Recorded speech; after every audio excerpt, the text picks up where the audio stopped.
What audio interface would I use or recommend if you could take mute functionality off the table?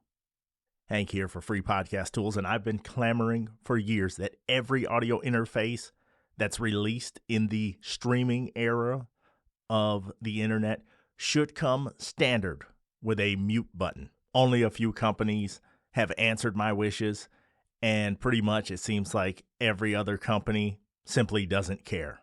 Enter the MuteMate-85 from Kopul. A while back, an awesome community member suggested I try this device. The MuteMate-85 has a suggested retail price of $71.95, but I was able to obtain it for $55 US. You can use the MuteMate-85 with dynamic or condenser microphones. There is a catch when you switch from dynamic to condenser or condenser to dynamic, but I'll get to that later. The MuteMate-85 comes with documentation and mounting screws, plus something inside that I hadn't thought of, but we'll get to that in just a minute. Build-wise, the unit comes in an excellent case with really good weight and feel. The rubber feet are solid and grip my desk perfectly. The button is sturdy with minimal side-to-side give. However, the switch has a little up and down movement, but nothing egregious. If we look over the unit, we have a giant mute button, red LED light to indicate when the button is engaged, a switch to allow you to go from push to talk to push to mute, an XLR female and XLR male ports, plus rubber feet and mounting slots on the bottom. I didn't think about it prior to getting the unit.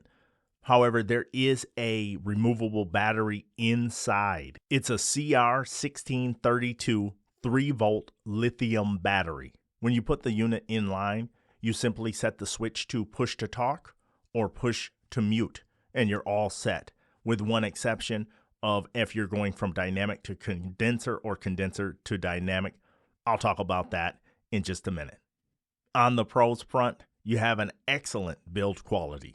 You also have rubber feet that give you excellent grip on your desk. The functionality can now make some audio interfaces that I like usable for live streaming or podcasting purposes. The unit also comes with the battery installed, so that's one less thing that you have to account for when you're getting set up.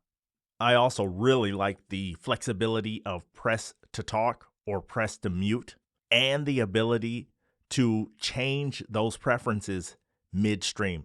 So one thing I would say is why I would want to do that is, let's say I have it set to push to mute, and then the UPS driver shows up and dogs start going crazy or something like that. At that point, I might want to slide the slider over to push to talk so it stays muted the entire time while I'm trying to get things situated. Now, that's not my situation, but that's just an example. Lastly, for the pros, it comes with a 1-year warranty, so they do stand behind the product. On the cons front, the elephant in the room is that sometimes the switch engagement does produce a click, unlike their documentation states, and then sometimes it doesn't.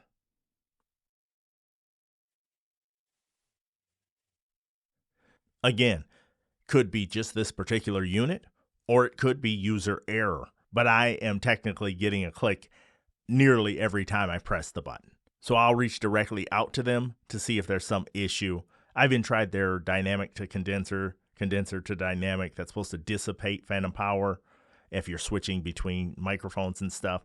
That would avoid these clicks being caught on there, but it didn't seem to make any difference whatsoever. The other elephant in the room would have to be that this is technically not a full mute button. This attenuates volume 85 dB, which essentially acts as a mute. But if you had some source that was super loud, you'd still be able to pick up remnants of that source. Another con is you'd have to look at the manual to know that you need to dissipate phantom power from the unit when switching from condenser back to dynamic microphones. And a lot of people don't read manuals, so that could be an issue for some people out there. But I read the entire manual cover to cover because it's pretty thin and stuff. But most people get that little manual and they just fling it away. And then they never know these little intricate things and they comment on videos about it without having read it. And lastly, there's the battery in the case that you're going to have to take off all 4 screws to get to. It's just not an easy way to do it other than that. So that'd be kind of cool if they would have had a compartment that you could just slide open, change the battery, but they don't have it built that way.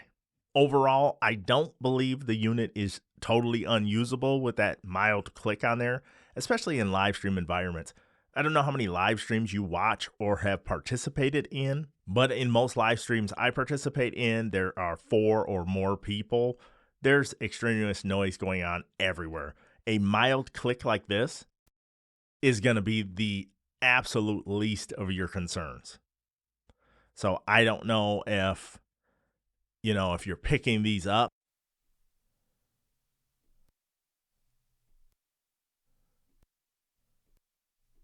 but a simple click like this is not going to be the end of the world on a live stream or even a podcast that you're going to come back and edit later. Would you rather edit out that little minute click, or would you rather edit out somebody coughing the entire time while you're having somebody else speak on another line? So I think it's a net positive overall. Again, I'll make an update to this video if I reach out to Kopul and they say that there's something wrong with this unit or something like that. I bought this from a reputable source that works with them, and so I would expect it to work. It was brand new in the box. It was sealed. So I will reach out to them and see if we can get a resolution. If they offer another unit and that unit doesn't have that little click, then I will make an update video about that. However, if I get another unit and it still has that little click, I'm not going to address it again. I think it would overall be a good purchase if you do a lot of live streaming or you do a lot of podcasting and you want the ability to be able to mute a cough. What I personally would use it for is for a producer. When I have an intern or a sidekick in the studio with me for a podcast, I would love to flip it over to push to talk. So then if they have to interject something to me, they have to take an action for their mic to be hot instead of they accidentally do it the other way around. I think that would be an excellent use case for this particular unit, would be having somebody off screen that's, able to interject into the show from time to time. And it's very difficult for them to do so. Going forward, I would like to see something like this, but possibly capacitive, because it seems like anytime you have one of these mute buttons that's a physical button is when you run into that engaging click sound. And then the units and the devices that have the capacitive mute switch where you just kind of slide over the top of it, those devices seem to work without having that issue, that engaging switch issue. So maybe some unit like this with capacitive touch would solve the whole issue. Anyway, I would love to hear your thoughts in the comments. Would you get a unit like this, even if it had a mild click to it, if you were a live streamer or a podcaster and you wanted to get rid of more egregious stuff like coughing and blowing your nose and things of that nature? Or is the little click when engaging the button, if that's pervasive throughout all units, is that just way too much of an issue for you? Chime in the comments down below. Many more videos that I have mapped out that I'll get to very soon. And as always, thank you